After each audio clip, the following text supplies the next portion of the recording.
일곱 영이란 영 자체이신 하나님의 마음입니다. 하나님의 마음과 응답의 기준에 대해 제시해 주는 것이 바로 일곱 영이라는 사실입니다. 첫째로 일곱 영이 측정하는 것은 믿음입니다. 일곱 영의 측정에 있어서 믿음이 가장 앞에 나오는 것은 바로 이 믿음을 기준으로 해서 다른 모든 측정 분야의 기준이 결정되기 때문입니다. 둘째로 일곱 영은 기도를 측정합니다. 하나님의 마음에 합당한 기도는 먼저는 습관을 쫓아 기도해야 합니다. 무릎을 꿇고 기도해야 합니다. 아버지 하나님의 뜻에 따라 기도해야 합니다. 마음으로 힘쓰고 애써서 부르짖어 기도해야 합니다. 마음 중심의 기도를 해야 합니다. 믿음과 사랑을 가지고 기도해야 합니다. 믿음이 있어야 기도할 수 있고 기뻐하고 감사할 수 있으며 계명을 지키고 충성하며 사랑할 수가 있지요.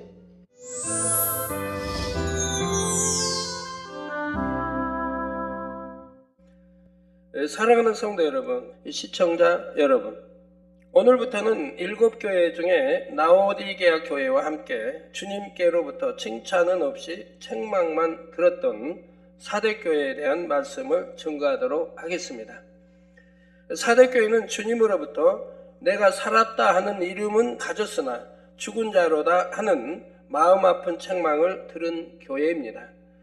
이 말씀은 겉으로 보기에는 살아있는 것 같지만 실상은 죽은 자라는 뜻으로서, 다시 말해 하나님을 믿고 주님을 믿는다 하면서 스스로는 구원을 받았다고 생각하지만 정작 주님 편에서 보실 때는 구원과 상관이 없는 경우를 말합니다.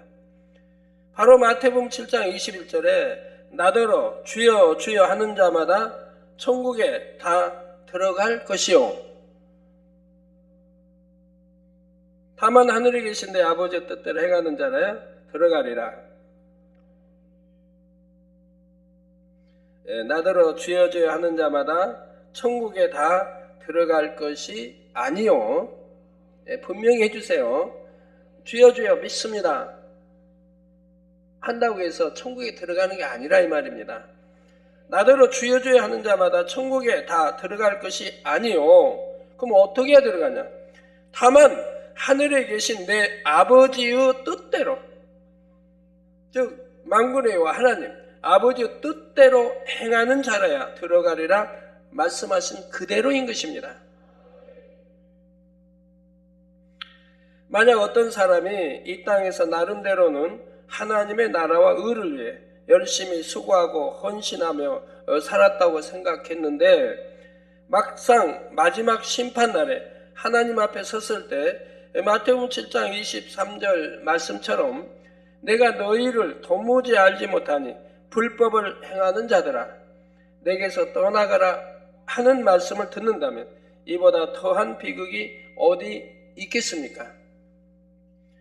그러므로 여러분은 사대교회에 주신 말씀을 통해 자신을 비추어 스스로의 신앙을 점검하여 하나님 앞에 아무 소용이 없는 죽은 믿음, 즉 살았다 하는 이름뿐인 지식적인 믿음이 아닌 영적인 믿음, 산 믿음, 참 믿음을 소유해 나가시기를 주님의 이름으로 축원합니다. 여러분, 영적인 믿음은 성경에도 보면 믿는 자에게는 이런 표적이 따르리니 라는 말씀이 나오잖아요. 영적인 믿음을 가지면 그런 표적이 따른다고 하는 것입니다. 그래서 여러분들은 그런 믿음을 가졌기 때문에 여러분 믿음대로 치료도 받고 또 기도해서 아픈 사람 치료도 해주고 하지 않습니까? 그래서 히브리 10장에도 보면 참마음과 온전한 믿음이 나오죠. 믿는다 해서 다 믿음이 아니라 이 말입니다. 온전한 믿음. 그러기 위해서는 야고보서 1장 21절에 그러므로 모든 더러운 것과 넘치는 악을 내어버리고 능히 너희 영혼을 구원할 바 마음에 심긴 도를 온유함으로 받으라는 말씀대로 단에서 증거되는 모든 말씀을 온유함으로 받아서 믿음과 생명과 능력을 삼는 복되고 지혜로운 성도님들이 되시기를 바랍니다. 사랑하는 성도 여러분, 본문 1절에 보면 우리 주님에 대해 표현하기를 하나님의 일곱 영과 일곱 별을 가진 이라 했는데, 여기에 나오는 일곱 영은 우리가 신앙생활을 함에 있어서 매우 중요한 내용입니다. 그래서 오늘과 다음 시간에 걸쳐서는 이 일곱 영에 대해 증거하도록 하겠습니다. 예전에도 이 일곱 영에 대해서는 몇 차례 증거한 적이 있지만, 이번에 다시 한번 증거할 때 여러분의 신앙을 잘 점검해서 기도하고 간구하는 것마다 응답받아 나가는 여러분이 되시기를 주님의 이름으로 축원합니다. 성도 여러분, 하나님은 사랑이십니다. 그리고 바로 구원받은 저와 여러분의 아버지가 되시지요. 부모가 사랑하는 자녀에게는 자녀가 원하는 것은 무엇이나 해주고 싶어하는 것처럼, 사랑의 아버지 하나님께서도 사랑하는 자녀가 원하는 것은 무엇이나 응답해 주기를 원하십니다. 더구나 하나님은 전지전능하시지요. 자녀들이 원하는 모든 것을 들어주실 능력이 있으시다는 사실입니다. 육의 부모는 능력이 없으면 자녀가 원해도, 사랑스러운 자녀가 원해도 응답해 주지 못하는 것도 있지만, 우리 하나님은 전지전능하시기 때문에 자녀들이 원하는 것을 다 주실 수 있다 이 말입니다. 어떤 중한 질병이나 연약함을 치료받기 원해도, 가난하여 물질에 축복받기를 원해도 하나님께서는 다 들어주실 수가 있습니다.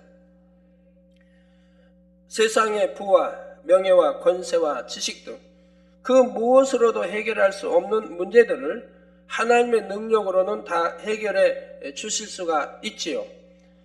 그렇다면 이러한 하나님 앞에 나와서 하나님 믿습니다, 사랑합니다, 그러니 제 기도에 응답해 주세요, 저의 문제를 해결해 주세요, 이렇게 기도만 하면 되는 것일까요?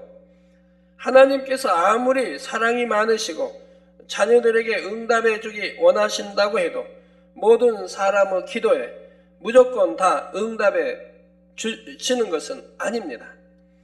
하나님은 사랑의 하나님이신 동시에 공의의 하나님이시기 때문에 기도하는 자녀에게 응답하시는 것도 반드시 공의에 맞게 행하시지요.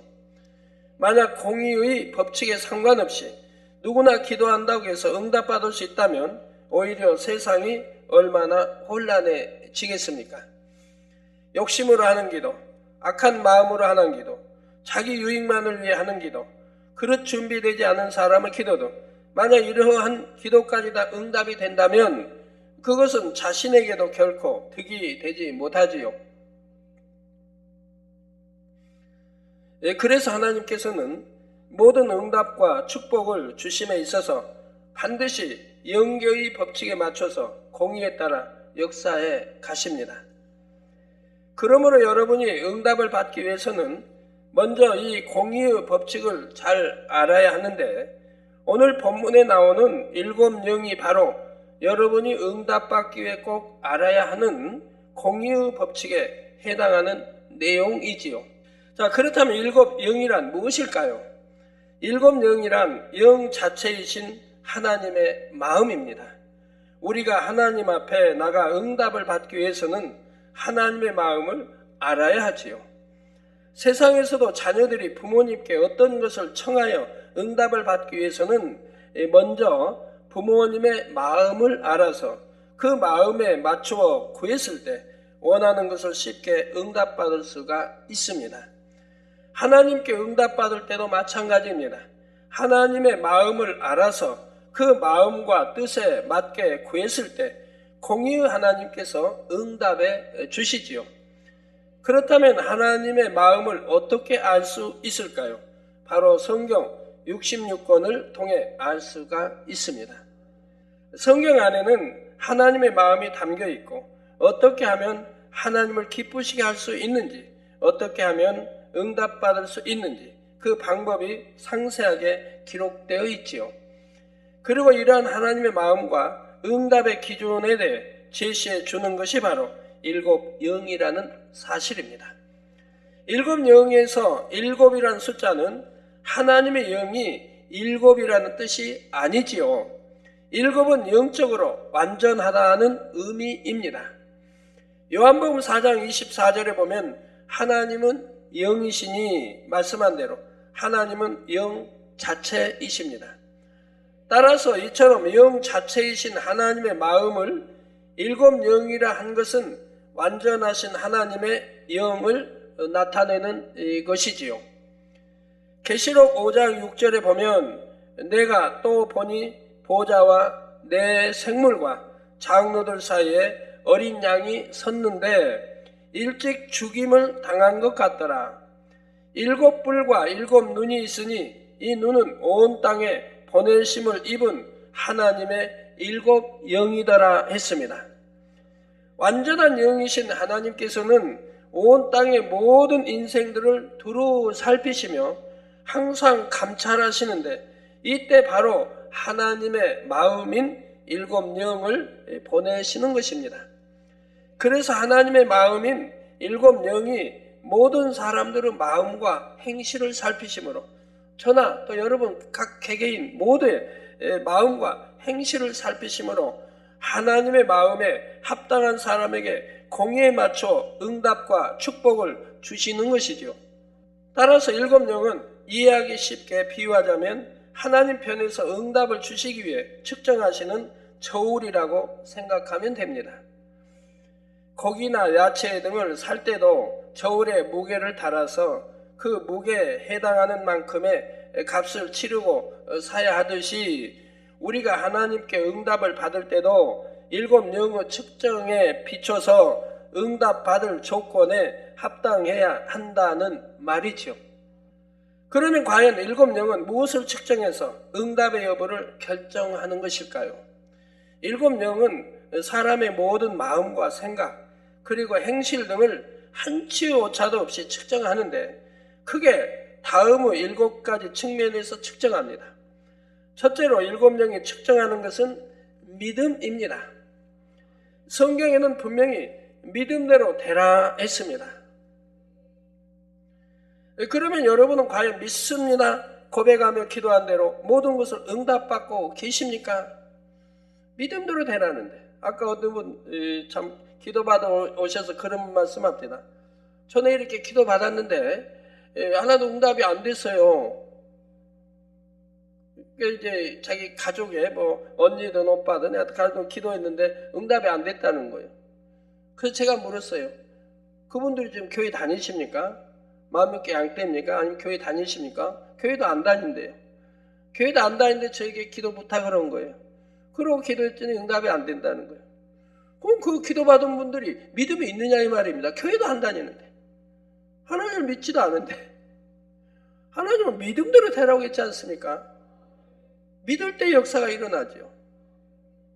믿지도 않은데 기도만 받았다고 되는 거냐 이 말입니다. 그러면 그냥 줄을 서서 매일같이 기도만 받으시게.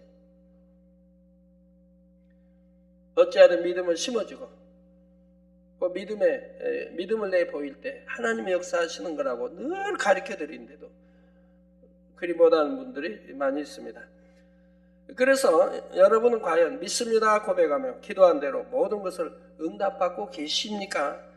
여러분에게 진정 마음에 믿어지는 참믿음, 영적인 믿음이 와서 고백하고 기도했다면 그것은 반드시 실상으로 나타납니다.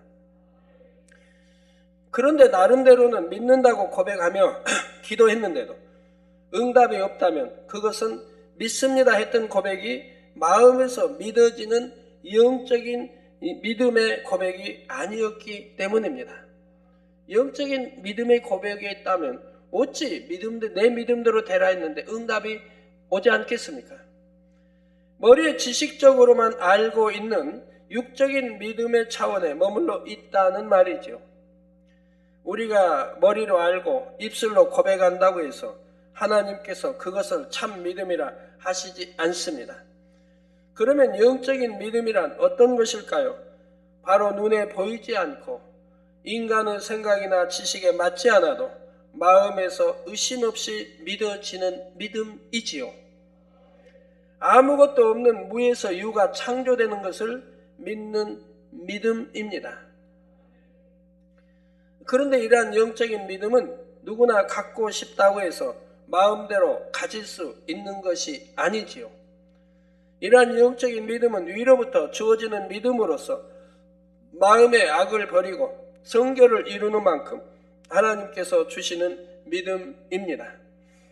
그래서 이번과 같은 특별 철야 때에도 여러분이 기도만 한다고 해서 응답해 주신 것을 믿습니다 하는 고백이 참된 영적인 믿음의 고백이 되는 것이 아니지요. 마음의 악을 버리며 할례에 나가면서 기도해야 위로부터 믿어주는 믿음이 와서 믿음으로 고백하며 기도하게 되는 것이고, 그럴 때 응답이 주어진다는 사실입니다. 여러분이 평소에는 늘 이 재단에서 일어나는 기사와 표적과 권능을 보시기 때문에 참 믿음이 되어지고, 나도 어떤 내게 문제가 닥친다 믿음으로 해결해야겠다 하는 그런 생각들을 하십니다. 근데 막상 여러분에게 그런 문제가 닥쳤다고 해보세요. 닥쳤는데도 정말 믿음을 내보이는 분이 있을까요? 얼마나 될까요? 지금 내 생명이 위험하다. 내가 병원에 가면 살 수 있는데 내 생명이 지금 이독한 상태다. 그래도 만군의 하나님, 치료하는 여호와 하나님, 전지전능하신 하나님, 그분이 내 아버지인데 내 아버지 앞에 믿음으로 맡길 수 있습니까? 그런 분이 과연 얼마나 되느냐 이 말입니다. 자, 믿음으로 우리가 고백하며 기도하게 되는 것이고, 그럴 때 응답이 주어진다는 사실입니다. 그러므로 영적인 믿음에는 반드시 행함이 따르게 되어 있습니다. 바로 말씀대로 행하는 행함이 동반되며 하나님의 말씀에 순종하게 되지요. 야고보서 2장 22절에도 보면 내가 보거니와 믿음이 그의 행함과 함께 일하고 행함으로 믿음이 온전케 되었느니라 했고, 이어지는 26절에서는 영혼 없는 몸이 죽은 것 같이, 몸에서 영혼 빠져나가면 시체라고 부르지 않아요? 죽었다 이 말입니다. 영혼 없는 몸이 죽은 것 같이 행함이 없는 믿음은 죽은 것이니라고 말씀하고 있습니다. 행치 않는 믿음은 죽은 믿음이다 이 말입니다. 지금 말씀대로 살지 않는 건 죽은 믿음이다 이 말입니다. 머리로만 아는 지식적인 믿음, 이성적인 믿음이라고 한다 이 말입니다. 영적으로 믿는다면, 마음으로 믿고 영으로 믿는다면 의에 이릅니다. 마음에 믿어 의에 이르고 입술을 신하 구원받는다고 로마 10장에 말씀한 드린 겁니다.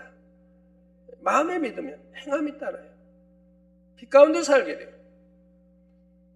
그러니까 모든 악은 버려나가는 거예요. 신앙생활이란 모든 악을 버려나가고 비질을 버려나가고 내가 성결되고 사랑과 덕과 온유로 그래서 영으로 들어가고 잃어버린 하나님 아버지 형상을 찾아가는 것이 믿음 생활이라 이 말입니다. 이게 신앙생활이라 이 말입니다. 그래서 내가 보거니와 믿음이 그의 행함과 함께 일한다. 믿음은 행함과 일치하는 거예요. 행함이 없는 믿음은 죽은 믿음이고, 믿음은 행함과 일치한다 이 말입니다. 그래서 믿음이 그의 행함과 함께 일하고 행함으로 믿음이 온전케 되었느니라고 하지요. 여러분 이런 믿음 생활 하고 계십니까? 하고 계세요? 하고 계시는데 응답 못 받을까요? 받습니다. 하나님 말씀에 이건 죄니 버려라 하면 버리고, 이건 하지 말라 하면 하지 않고, 이건 사망의 길이니까 절대로 해서는 안 된다 하면 하지 않는 거예요. 믿는다면 안 하는 거예요. 누가 어리석게 지옥 갈 행위를 하겠습니까? 범죄하겠습니까? 지옥 갈 일을 왜 하겠느냐 이 말이에요. 믿는다면 안 하지요.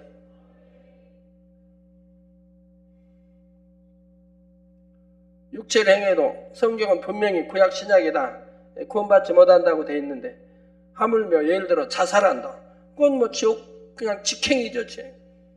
지옥보다 더 못한 귀신이 돼서 떠돌아다니다가 결국 심판 받게 되는 것이고, 어떤 사람은 믿는다고 실컷 일하고 하나님 일해놓고 뭐 자살한다고 뭐 믿음이에요? 믿는 거예요? 아니라 이 말입니다. 그래서 믿음은 행함과 함께 일한다. 내가 믿으니 먹으나 입으나 마시나 하나님께 영광 돌리게 사는 것이고요, 영광을 위해 살라고 했습니다. 그 빛 가운데 살 거고요, 죄는 짓지 않으려고 할 거고요. 제가 비유대로 이렇게 설명할 때 물을 사용하죠. 이거는 여튼 이름은 모르는데 뭐라 그러는지. 단물로 하죠, 단물. 단물을 마시면 갈증이 해소되고 목이 좀 부드러워진다. 뭐 사실이에요, 아니에요? 여러분이 아시도 사실이죠. 믿지 않습니까? 그거 믿으니까 어떻게 하겠어요? 내가 갈증이 나고 목이 마르다, 갈증이 난다. 그럼 어떻게 할까요? 이 믿으니까 마실 거 아닙니까?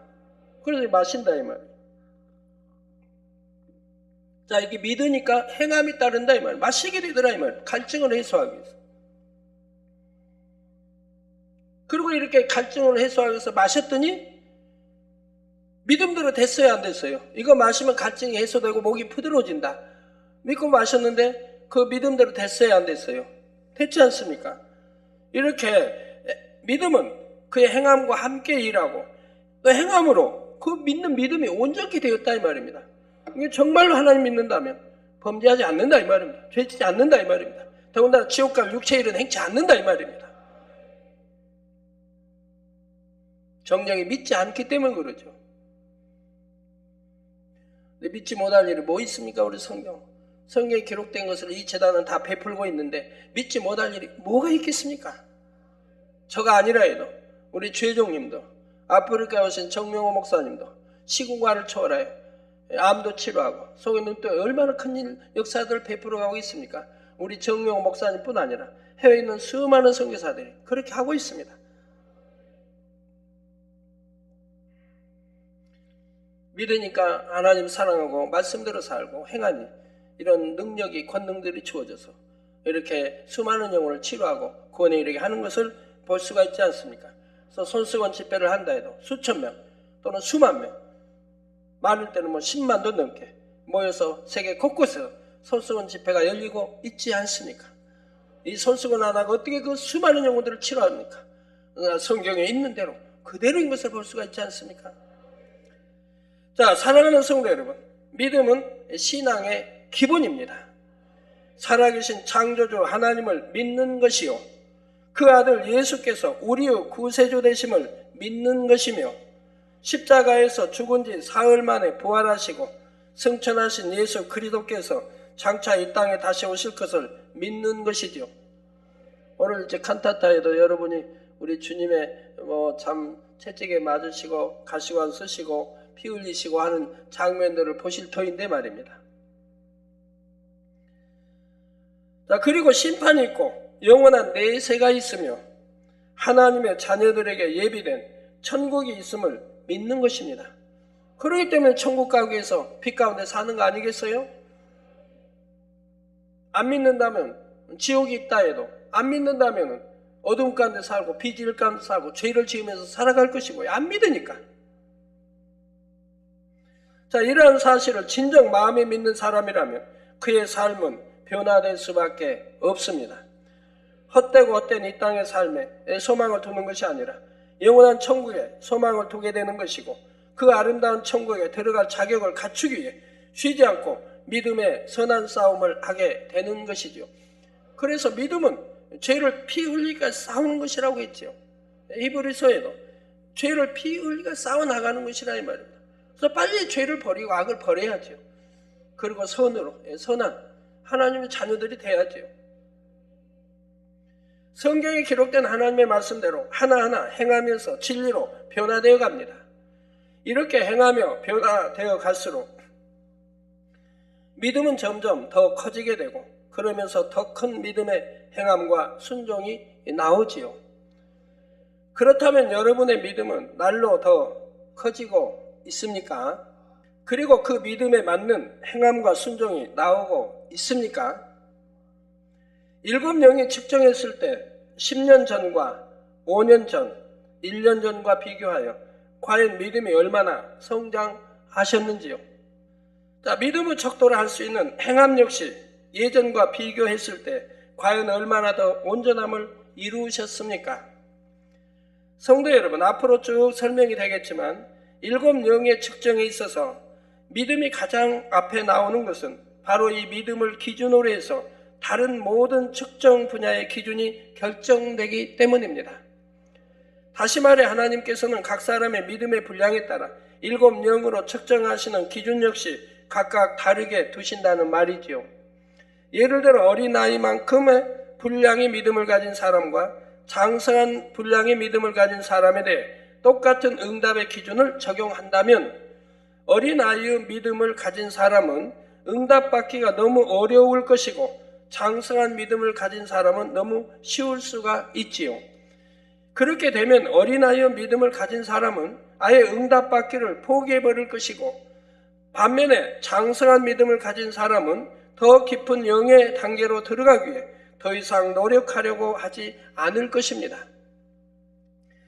그래서 공의의 하나님께서는 각 사람의 믿음의 분량에 맞추어서 7 영이 측정하는 응답의 기준을 각각 다르게 정해 놓으셨다는 사실입니다.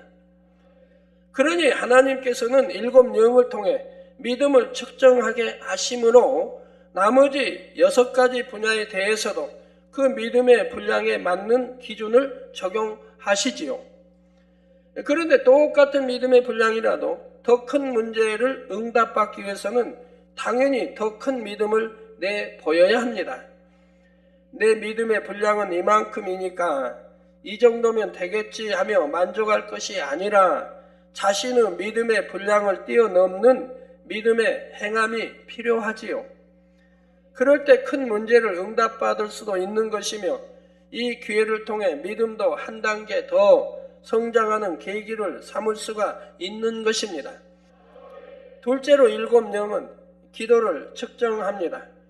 그런데 무조건 기도한다고 되는 것이 아니라 기도할 때도 하나님의 마음과 뜻에 합당한 방법을 따라서 해야 합니다. 그렇다면 여러분은 이번 특별철야에 얼마나 하나님의 마음과 뜻에 합당한 기도를 하고 계십니까? 하나님의 마음에 합당한 기도는 먼저는 습관을 쫓아 기도해야 합니다. 쉬지 말고 기도하라 하신 말씀처럼 매일 습관을 쫓아 꾸준하게 해야 하지요. 이렇게 항상 기도하는 사람이라야 늘 깨어 있을 수가 있어서 시험에 들지 않을 수 있을 뿐만 아니라 설령 어떤 문제나 시험이 온다 해도 신속하게 응답받고 통과할 수가 있습니다. 항상 깨어 기도해 왔기 때문에 어떤 시험과 환난이 어려움이 왔다 해도 바로 기도, 조금만 해도 응답받을 수가 있다 이 말입니다. 쉬지 않고 기도해 왔기 때문에. 그러나 기도 쉬었던 사람이 그런 문제를 해결하려고 하면 얼마나 많은 시간을 들여 기도해야 되겠습니까? 하나님과 담이 딱 되어 있는데 그 담을 헐려고만 해도 꽤 많은 시간이 걸려야지 않겠습니까? 그런데 만약 특별철야 같은 때만 반짝 기도하고 다른 때는 기도하지 않는다면 그런 사람은 습관을 쫓아 기도하는 것이 아니지요. 물론 믿음의 분량에 따라서는 특별철야만 잘 참석해도 응답받는 분들이 있지만 그래도 믿음이 있다 하는 분들이라면 습관을 쫓아 기도하기를 쉬지 말아야 합니다. 그러면서 특별철야를 맞아 더 마음과 뜻과 정성을 다해 드릴 때라야 마음의 간구와 기도에 응답받을 수가 있는 것이지요. 그렇다 하여 평소에는 잘 기도를 안 하다가 이번 특별철야에만 참석하신 분들이라도 응답받기가 쉽지 않겠다 하여 포기해서는 안 됩니다. 이번 특별철야를 계기로 이제부터라도 기도하는 분이 되신다면 하나님께서 여러분을 얼마나 사랑스럽게 보시겠고 그러니 당연히 응답해 주시지 않겠습니까? 다음으로 무릎을 꿇고 기도해야 합니다. 성경상의 선지자들은 물론 예수님께서도 무릎을 꿇고 기도하셨지요. 전지전능하신 아버지 하나님 앞에 우리 인간의 힘으로 할 수 없는 것을 구하면서 겸비하게 무릎을 꿇고 아랜다는 것은 당연한 것입니다. 무릎을 꿇을 상황이 안 된다면 어쩔 수 없겠지만 그렇지 않다면 무릎을 꿇고 기도하는 것이 성경적일 뿐만 아니라 하나님의 마음에 더 합한 기도가 될 수가 있지요. 다음으로 내 뜻대로 기도하는 것이 아니라 아버지 하나님의 뜻에 따라 기도해야 합니다. 내 마음대로 내 뜻대로. 여러분 우리 주혜종님도 양떼들 이렇게 참 인도하는 데 있어서 어떤 주혜종은 자기 마음대로 자기 뜻대로 인도하는 분이 있어요. 이게 주님의 마음인지 하나님의 마음인지도 구별하지 않고 자기 마음과 뜻대로 자기 틀대로만. 우리가 기도하는 것도 내 뜻대로 기도하는 것이 아니라 아버지 하나님의 뜻에 따라 기도해야 됩니다. 양떼를 치리함에 있어서도 내 뜻대로 내 생각대로 내 틀대로 하는 것이 아니라 주님의 마음이 돼서 해야 된다 이 말이에요. 주님의 마음은 사랑과 온유와 덕과 이러한 것이 다 갖춰져 있다 이 말입니다. 이런 마음으로 양떼들을 치료해야 된다 이 말이에요. 푸른 초장으로 찬잔한 시냇가로 인도를 해 가야 된다 이 말입니다. 양떼를 힘들게 해도 안 되고 일꾼을 힘들게 해서도 아니 되고 그렇게 잘해가는 주의 정도는 양떼를 통해서 무수히 제 귀에 들어오는 거예요. 우리 전도사님은, 우리 목사님은, 우리 교구장님은 너무너무 이렇게 양떼들을 편하게 해주고 잘 인도하고 그런데 소식이 1년이면 꽤 많이 들어오죠. 우리가 행하는 것도 기도하는 것도 오직 주님의 마음에 대해서 하나님의 뜻에 합당하게 기도해야 되는 것입니다. 예수님께서 누가복음 22장 42절 후반절에 내 원대로 마옵시고 아버지의 원대로 되기를 원하나이다 기도하셨듯이 기도는 자기의 뜻이나 유익을 위해 하는 것이 아니라 하나님의 뜻을 쫓아 해야 하지요. 야고보서 4장 2절 후반절에 3절에도 너희가 얻지 못하면 구하지 아니하며 구하여도 받지 못하면 정욕으로 쓰려고 잘못 구함이니라 하셨습니다. 여러분 구하는 것은 반드시 주신다 하나님 했잖아요. 구하라 주실 것이요 찾으라 찾고 두드리라 열릴 것이냐. 근데 구해도 응답받지 못하는 것은 구하지 아니하며 구했는데도 응답 못 받는다는 것은 정욕으로 쓰려고 잘못 구했기 때문에 하나님은 응답해 주지 않는다고 말씀하고 계시다 이 말입니다. 욕심 가운데 하나님의 뜻에 맞지 않게 하는 기도는 응답받을 수 없음을 알아야 합니다. 다음으로 힘쓰고 애써서 부르짖어 기도해야 합니다. 예수님께서는 얼마나 힘쓰고 해서 기도하셨던지 땀이 땅에 떨어지는 핏방울같이 되셨다 했죠. 가끔 간증편지 오는 거 보면 그런 성도가 있습니다. 땀이 핏방울이 여하튼 힘쓰고 있어서 땀이 나게 기도하려고 애를 쓰는데 아직 그런 땀이 나오지 않아서 더 간절히 중심을 다해 기도하겠습니다. 이런 편지들 오는 걸 보게 됩니다. 자, 바로 이러한 기도를 통해 창세기 3장 17절 후반절에 너는 종신토록 수고하여야 그 소산을 먹으리라는 말씀처럼 수고와 땀의 소산으로 응답을 얻는 것입니다. 다음으로 마음 중심의 기도를 해야 합니다. 하나님께서는 사람을 외모로 취하지 않으시고 중심을 보시기 때문입니다. 기도 역시 거룩한 겉모습이 중요한 것이 아니라 얼마나 간절한 중심으로 기도하느냐가 중요하지요. 아무리 애쓰고 힘써 기도하는 것 같아 보여도 만약 중심의 기도를 올리지 않는다면 소용이 없습니다. 그러나 정말 중심을 다해 간절하게 기도하게 되면 저절로 입술이 열리고 소리내어 기도하게 되며 감동함 가운데 부르짖어 기도하게 되지요. 그래서 중심의 기도를 하게 되면 자연히 애쓰고 힘써 기도하게 되는 것입니다. 다음으로 믿음과 사랑을 가지고 기도해야 합니다. 야고보서 1장 6절에서 7절에 오직 믿음으로 구하고 조금도 의심하지 말라. 의심하는 자는 마치 바람에 밀려 요동하는 바닷물결 같으니 이런 사람은 무엇이든지 죽게 얻기를 생각하지 말라. 여러분 기도 받으러 올 때에 믿음 가지고 옵니까? 많은 분들이 저에게 한 주에도 엄청 많은 분들이 기도 받지만 정말 믿음 가지고 기도 받는 분들은 그렇게 많지 않아요. 참 안타깝지요. 기도는 해드리지만 안타까워요. 믿음 가지고 나오는 게 아니에요. 권능이 있다니까 기도 받아보고 안 나오면 나 병원에 가고 이런 식이에요. 안 나오면 병원에 가고 또 병원에서 여러 가지로 해보고 치료해보고 다 하다가 안 되니까 마지막 그냥 의존해보겠다고 그리고 기도 받으러 오고 이런 식이라 이 말이에요. 처음부터 흔들리지 않는 믿음으로 나오고 하나님과는 정말 의지하겠다 이런 믿음으로 나온다면 하나님은 어찌 역사하지 않으시겠습니까? 근데 그런 참 믿음을 가지고 나오는 분들은 드물다 이 말입니다. 그런 분들이 혹 가끔 있어서 하나님께 영광을 돌리는 거죠. 그런 분들은 죽음 직전에도 바로 살아나고 하는 거 여러분들이 많이 보시지 않았습니까? 급성맹장인데도 너무너무 고통스러운데도 하루를 기다리는 분도 보지 않았습니까? 저를 만나 기도받으러 그건 간단한 건데도. 그래서 기도받으니 그 급성맹장이 그대로 깨끗해지는 걸 여러분 보시지 않았습니까? 그런 분들이 하나둘이 아닌 거 여러분 아십니다.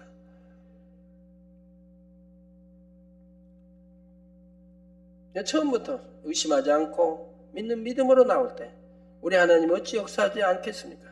내가 기도받아도 안 되면 내가 세상 의존하겠다도 아니고 내가 끝까지 하나님께만 의존하고 믿음 내 보이리라는 그런 믿음으로 나온다면 하나님이 어찌 역사하지 않겠습니까? 정말 응답받을 수 있을까? 안 되면 어떡하나? 이렇게 의심하면서 하는 기도는 응답될 수가 없습니다. 정녕 살아계신 하나님께서 응답하심을 믿고 아버지 하나님을 사랑하는 마음으로 기도해야 하는 것이지요. 믿음과 사랑도 각각 7영이 측정하는 분야이지만 기도할 때 믿음과 사랑이 없이 드리는 기도는 하나님께서 흠양하실 만한 향이 되지 않습니다. 이처럼 7영은 기도 한 가지를 측정함이 있었어도 단순히 기도를 하는가 안 하는가를 측정하는 것이 아니라 하나님의 말씀에 따라 하나님의 마음에 맞게 기도하고 있는가를 정확히 측정해서 기도에 대한 전체적인 평가를 내린다는 사실입니다. 이제 다음 시간에는 7영이 측정하는 나머지 분야들, 즉 기쁨, 감사, 계명지킴, 충성, 사랑에 대해 계속해서 살펴보도록 하겠습니다. 사랑하는 성도 여러분, 오늘은 7영에 측정하는 7가지 분야 중에 믿음, 기도 이 2가지 분야만 말씀드렸습니다. 다음 시간에 나머지 분야에 대해 설명이 되겠지만 믿음이 있어야 기도할 수 있고 기뻐하고 감사할 수 있으며 계명을 지키고 충성하며 사랑할 수가 있지요. 결국 7영이 측정하는 7 분야는 서로 따로따로가 아니라 긴밀하게 연결되어서 상호 보완작용을 하며 응답의 조건을 충족시켜 나가게 됩니다. 그러므로 여러분은 믿음을 가지고 불같이 기도해 나가시기를 바랍니다. 그러면 자연히 중심의 기쁨과 감사도 나오게 되고 하나님의 말씀인 계명들을 기쁨과 감사 가운데 지켜 행하게 됩니다. 당연히 하나님의 나라를 위해 충성하지요. 그러 이 모든 것을 억지로가 아니라 바로 하나님을 사랑하기 때문에 또한 영혼을 사랑하기 때문에 행하게 되고요. 이러한 사실을 잘 깨달아서 여러분의 믿음의 분량에 맞는 7영의 측정 기준을 넘치도록 채우셔서 모두가 응답받게 되시기를 바랍니다. 또한 이후로도 주님 오시는 그날까지 하루하루의 삶이 7영의 측정에 합당하여 매일같이 하나님을 만나고 체험하며 응답받는 삶을 사는 여러분이 되시기를 주님의 이름으로 축원합니다.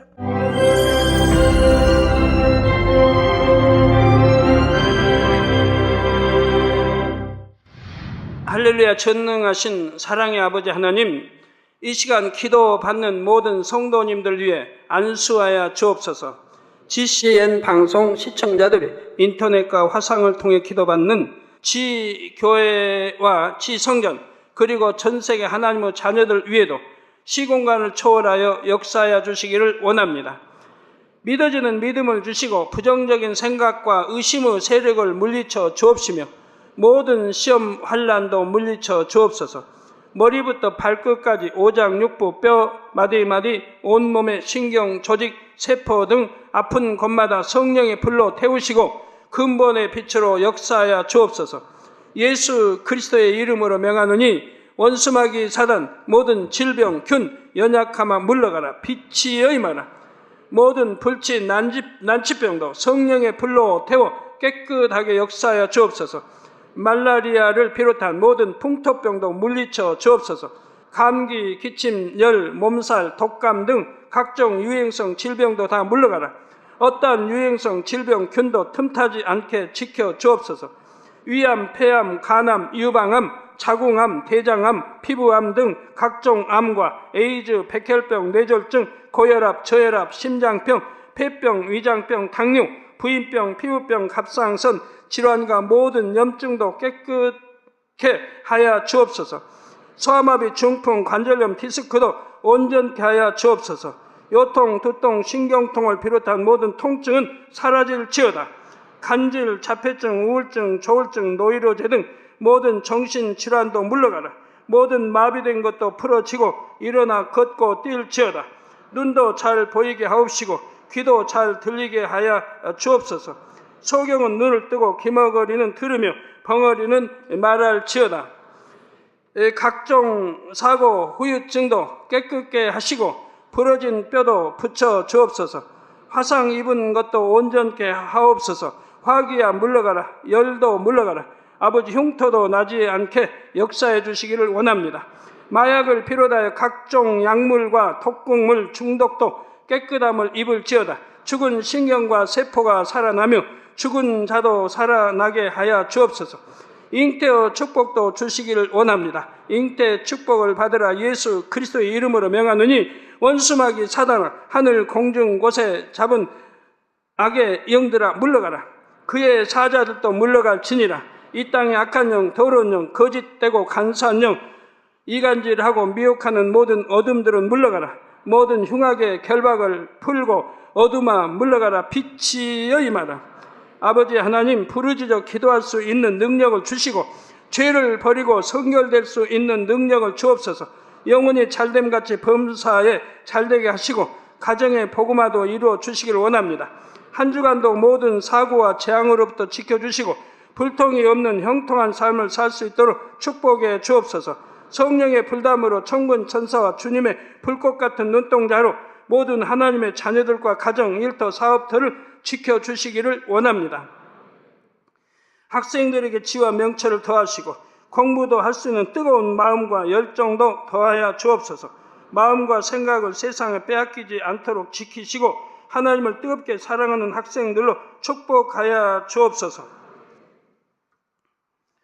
하나님의 자녀들이 먹으나 마시나 입으나 무엇을 하든지 하나님 앞에 영광 돌리는 삶이 되게 축복하여 주시기를 원합니다.